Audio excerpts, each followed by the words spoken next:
moo di appel vidéo ak benn xale bu jigéen dem ba génne li nga xam te ni moom moo di awraam di masturbé wu et y a plein de gens yoo xam te ni dañu wax que ni Doudou dañ ko war a suturaal et man je me demande la question ñaata avenir u xale yu jigéen lañ fi yàq daaw le motif amoon na cette fois-ci le motif amoon et aussi est-ce que sax Doudou placé na pour def loolu puisque ku si nekk si ñun xam na ni loolu kenn waru ko def amul benn nit boo xamante ni am na droit di def yenn yu bon yooyu noonu mais aussi est-ce que Doudou ak fu mu toll est-ce que am na droit di promouvoir lu bon loolu noonu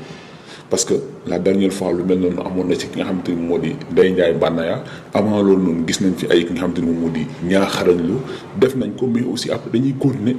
nekkaat ay nit ñoo xamante ni bon fu ñu génn nit ñi dañ leen di déglu dañ leen di seetaan dañ leen di respecter alors que ñooñu mérité wuñ loolu noonu.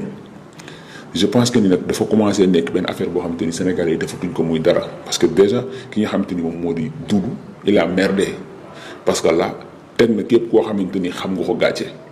képp koo xamante ni yaa ngi woon si nga xamante ni moom moo di série Adja bi wala yaa ngi si nga xamante ni moom moo di Marodi loolu daf lay def gàcce daf lay def benn complexe mais aussi Sénégalais yi dañu dem ba tàmmal ñi nga xamante ni ñoom ñoo di Sénégalais yi lu bon loo xamante ni boo ko defee tey jii nii ça sert à rien comme ki nga xamante ni moom moo di Ndeye Ndiaye Banaya def na lu bon xam nga après mu raar ñu dem ba sax ay nit génn ne dañ koy kaasal parce que vidéo boobu noonu ki ko filmé moo ko war woon filmé affaire yooyu noonu ko publier je pense que ni loolu daf fi war a jeex nëppal yi moo fi war a jeex nit ki bu defee loo xam te ni jaaduwul bu defee loo xam te ni du yoon dañu war a taxaw carrément wax que ni kat lii mu def ni du yoon bu ëllëgee mooy waral loolu noonu bañ a law mais je pense que ni nit ñi ñu ngi wax que ni bon dañ ko war a suturaal waruñu wax que ni parce que fii la bokk et tout loolu ça n'a pas de sens am na loo xamante ni Doudou waru ko def bien vrai que ni kenn si ñu waru ko def mais aussi Doudou warul def loolu Sénégal nag léegi dafa neex quoi da ngay ñëw wilipande sa awra génne ko ñëpp gis ko comme ñaaxarañ loo après nga dem nekk benn sniper bu kan président de la république kon ne di def li ngay def sans pour autant nga am ci benn complexe. la fois passée Ndeye Ndiaye Banaya def na ko fecckat ki nga xam te ne moom mooy Sidi Diop ay nit génn def ay interview di ko kaasal ne bon dañ ko tooñ affaire yooyu noonu alors que ku si nekk si ñun xam na ni Ndeye Ndiaye Banaya dafa bon. lu bon rek la doon def amul leneen te aussi n'oubliez pas que ni képp koo xamante ni li ngay def ba ñu nit ñi xam ko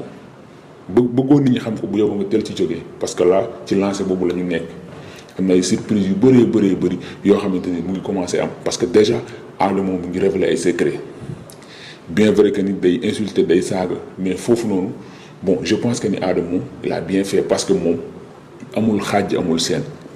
secret yooyu nga xamante ni mu ngi koy révéler ñun duñ ko ci conseil parce que parfois aussi am na loo xamante ni c'est pas du tout normal parce que day insulter ay nit di saaga ay nit mais aussi amul xaaj amul seen foofu rek la Adamo wuuteeg ñenn ñi parce que moom que ça soit mu nekk Doudou que ça soit mu nekk keneen ak keneen ku nit ñi xam mu nekk célébrité ñëpp a yemale daf koy teg ci li nga xamante ni moom moo di raay bi et je pense que ni cette fois-ci aussi noonu la ko defee te dina def vidéo teg nga xamante ni moom moo di Doudou ci raay bi boobu ëllëgee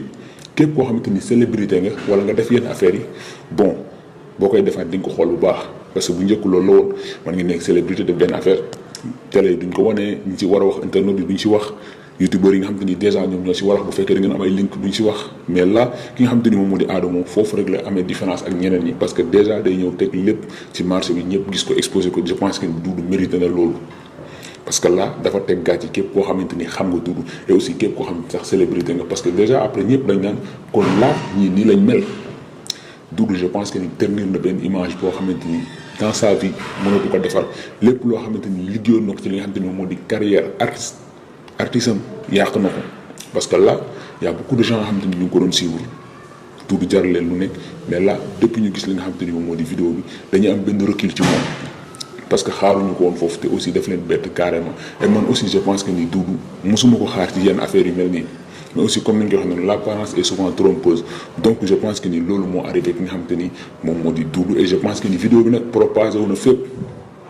et aussi à chaque fois comme ni ñu koy defee képp koo xamante ni def nga loo xamante ni du yoon ñu teg ko si yoon wax ko ñëpp jot si bu ëllëgee sa morom bu ko naree def mu xoolaat lu muy def sinon mbon gi day daw si li nga xamante ni moom moo di àdduna. am na ñoo xamante ni fi la ñuy nekk si internet bi di bëgg a rey Sénégalais yi que ni lii bu nekkoon yow doo bëgg ko exposer sa vidéo fi nga xamante ni moom moo di si internet bi mais là te li répond que ni man su nekkoon man du ma def lii parce que am na loo xamante ni Doudou daf ko waroon dépasser man je pensais que ni Doudou est plus haut que ça wax dëgg yàlla def ay appel vidéo di génne li nga xamante ni moom moo di ay awraam di masturbé wu loolu je pense que ni Doudou war na ko dépasser là dafa salté ce ki nga xamante ni moom moo di image de Doudou ku dul Doudou sax dafa salté ci li nga xamante ni moom moo di sa image mais au moins moom instant ni carrière artistique am yaaxu na parce que là nit ñu bëri bu génnee tel dañ ko koy xoolee bien vrai que nag am na ñoo xamante ni bon amuñu jom lépp loo xamante ni mën nañ ko def mën nañ ci génnaat mën nañ dikk def comme si rien n'était mais def comme si mësul nekk ñoom mais aussi am na loo xamante ni du yëfu góor nit waru ko def et je pense que ni lii dina nekk loo xamante ni képp koo xamante ni artiste nga wala képp koo xamante ni célébrité nga ak képp koo xamante ni sénégalais nga tout court nekk doomu aadama bañ lu ñaaw di nga ci jànge leçon parce que man la bu ma ko gisee daf ma sookee carrément parce que lii nii ko dal lii kenn yéenewu ko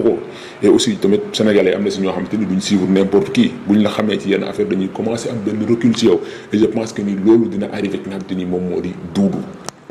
parce que là benn jeune la boo xamante ni ku si nekk boo ko gisee da nga naan laa kii dafa yaru xale la boo xamante ni dafa mën la ñuy def te aussi mu ngi góorgóorlu si li nga xamante ni moom moo di liggéeyam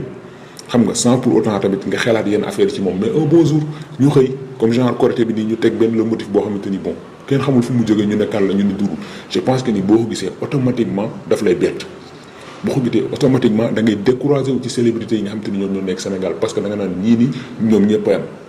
et je pense que ni Adamo mas na fi wax lu mel noonu si keneen koo xamante ni bon tey dañu jaar ci li nga xamante ni moom moo di turam parce que vidéo bi du pour moom après cela ci la Adamo woo ki nga xamante ni moom moo di Doudou pour laaj ko loolu noonu mu ne ko noodu moom est-ce que tey jii nii affirmation boobu noonu confirmation bu nga xamante ni Doudou defoon na ko est-ce que c'était vrai parce que moom mi nga xamante ni moom moo doon weddi loolu ne doonul kooku tey jii ñu gis ko mu def lii nii comme li ñuy wax naan ñu lay jiiñ dëmm ngay sottoo li nga xamante ni moom moo di yële lii loolu la Doudou def donc je pense que ni loolu nga xamante ni Doudou doon na ko weddi bon loolu yëpp dëgg la woon mais tey nag duñ ñëw si loolu peut-être prochainement lañ defaat vidéo si loolu noonu exposer ko faire comprendre aux Sénégalais que ni lii nii la demee parce que kooku aussi tamit ay bagages am jaaroon na fi xam nga wili pande woon